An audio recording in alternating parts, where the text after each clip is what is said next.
Abertura do Rafinha para Vini, entrada na grande área, bateu cruzada, a bola foi desviada e é gol! Gol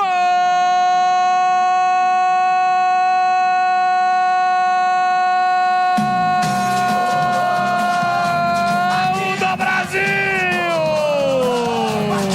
É de Vini Júnior, tem a 7 estampado na camisa.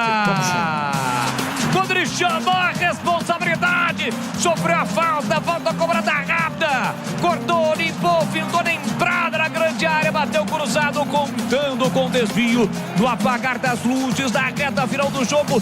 Vini Júnior marca o segundo gol da vitória da seleção brasileira. Explode o Mané Garrincha, o torcedor brasileiro faz a festa. Vini Júnior, brilha o talento deste craque do futebol mundial. Vini Júnior coloca lá dentro, olha lá o povo festejando, olha lá a galera vibrando, porque balançou a rede, é gol e é gol do Brasil. Vinícius Júnior, 54 minutos de bola rolando o segundo tempo, solta o grito, grita comigo, torcedor brasileiro. Tá registrado em Brasília. Vinícius Júnior, Brasil 2, 1 para Colômbia. Vargas não chora não, goleirão, a bola dorme no fundo da sua rede. É gol do Brasil, do Brasil, do Brasil! Vladimir Cantarino.